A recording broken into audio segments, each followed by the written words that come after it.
আপনি যখন ওকে বিয়ে করলেন তখন কি আপনি জানতেন সে বিবাহিত বা অবিবাহিত, কি জানতেন? পুরো পৃথিবীর কেউই জানতো না সে না, বিবাহিত। আপনার কথা বলতেছি, অন্য পৃথিবী কি জানলো সেটা না, যে আপনি কি তাকে বিবাহিত জেনে বিয়ে করছেন নাকি অবিবাহিত একজন ব্যাচেলর ওইরকম মনে করে? ব্যাচেলর, মেসে থাকে, এতিম। আচ্ছা, সে ওইরকম বলেছে জেনে। এতিম হয়ে আমি আচ্ছা আচ্ছা, এতিমের ওইরকম জেনে ভরণ বিয়ে পোষণ করছেন এবং আপনার মানে তো একটা কাবিন নামা হয়েছে। কাবিন নামা, ডেফিনেটলি। কাবিন নামা তো লেখা থাকে যে হ্যাঁ, লিখছে সেখানে কি প্রথম স্ত্রী বা বরের আচ্ছা ভাষ্য মতে প্রথম আচ্ছা আচ্ছা স্ত্রী। আচ্ছা, সেসব ব্যাপার তো আপনার কাছে আছে, তাই না? সব আদালতে এটা মতো। আচ্ছা, আপনার যে আগে বিয়ে হয়েছে এটা কি সে জানতো? আমার আমার অপশনে লেখা আছে আমি বিধবা। ও আচ্ছা আচ্ছা, বিধবা মানে আপনার বিধবা হাজবেন্ড যে মারা গেছে। আগে হাজবেন্ড কি মারা গেছে?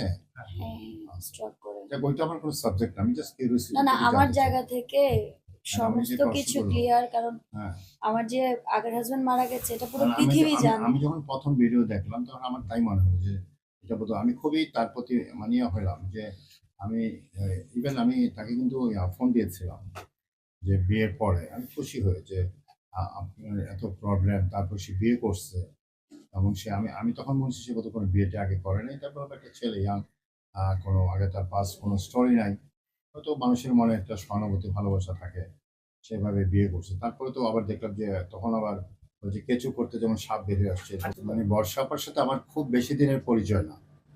যখন ওনার এই যে বিয়ে হলো কিছুদিন আগে, তো ওইটা মিডিয়াতে আমি দেখলাম, দেখে তা আমি কিন্তু খুব আনন্দিত হলাম, ভালো লাগলো যে দেখলাম যে ওনার আগের লাইফে অনেক প্রবলেম গেছে, ওনাকে অ্যাসিড দিয়ে করা হয়েছে। তারপরে সবাই আসলে চায় একটি সুন্দর স্বাভাবিক সহজ জীবন।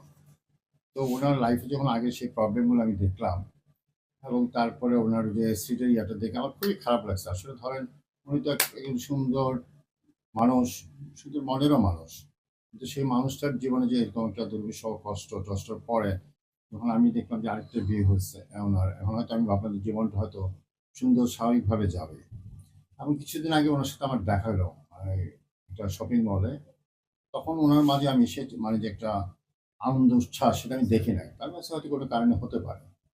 তারপরে যখন আবার মিডিয়াতে এগুলো দেখলাম যে উনি আপনার হাত কেটে গেছে, নানান প্রবলেম, তখন আমার খুব কষ্ট হয়েছে যে একটা মেয়ে মানুষ এত স্ট্রাগল করলো লাইফে, আবারও একটা ঝামেলায় পড়ে গেল। আমার ওয়াইফও মানে এটা খুব কষ্ট হয়েছে, কারণ সে একটা মেয়ে দেখে। তো আমি ভাবলাম যে এটা একটা সম্পূর্ণ মানবিক কারণে যে ওনার পাশে একটু যাই, সহানুভূতি দেখাই। হ্যাঁ, এটা মানবিক কারণে আসছে এখানে। ওনাদের মাঝে কি হয়েছে এটা ওনারা ভালো বলতে পারবে, বুঝছেন না? কারণ ওই প্রক্রিয়া আমরা ছিলাম না। তো আমরা মানে মিডিয়াতে বা ওনার লাইভ বা ওই যে রাসেলের লাইভ একটা আমি শুনছি, বুঝছেন না? তো একেকজন একেক কথা বলে। তো উনি যেটা আমরা দেখতে পেয়েছি যে উনি উনি উনি নিজেই বলছে যেটা ওনার বক্তব্য যে উনি প্রতারিত হয়েছে। এটা ওনার বক্তব্য যে আমি এভাবে ওনাকে টর্চার করা হয়েছে। তবে এটার মামলাও একটা হচ্ছে আমরা যেটা দেখলাম। তো মামলা যেহেতু হচ্ছে পুলিশ তদন্ত করবে। তদন্ত করে যদি যে দোষী তার বিরুদ্ধে নিশ্চয়ই ব্যবস্থা নেওয়া হবে। তাই না? আমরা চাই যদি দোষী ব্যক্তির বিরুদ্ধে যেন যথাযথ ব্যবস্থা নেওয়া হয়। আর ওনার প্রতি আমার একটা রিকোয়েস্ট থাকবে। যেটা সত্য, উনি যেন সত্যের মাঝে থাকেন। কারণ সত্যের মাঝে থাকলে আর কোনো ভয়ের কিছু থাকে না। নিজের একটা জোর থাকে। উনি যদি সত্যের মাঝে থাকেন তো সত্য, আমি যেটা মনে করি ইনশাআল্লাহ সত্যের জয় সবসময় হবে। এটা বিশ্বাস। এখন ওনার সাথে কি কমিটমেন্ট ছিল, কি ধরনের ছিল? তো উনি তো বিশ্বাসের জায়গায় তো উনি নাই। কারণ উনার বিশ্বাসের জায়গায় যদি উনি থাকতো তাহলে তো আজকে এই অবস্থা দাঁড়ায় না। প্রথম স্ত্রীর সেই কাবিননামা বেরিয়েছে, তালাকনামা বেরিয়েছে, যেটা 2015 সাল তালাক হয়েছে। সেই ঘরে একটা ছেলে আছে এবং আমার কাবিননামার রেজিস্ট্রি বুকে পাওয়া গিয়েছে সে বরের ভাষ্য মতে প্রথম স্ত্রী আমি তার। তো এটাও তো একটা প্রতারণা, তাই না? আচ্ছা, আমি একটা জিনিস আমি প্রশ্ন করতে পারি? আমি জাস্ট জানার জন্য আমার একটা Yes. কিউরিওসিটি।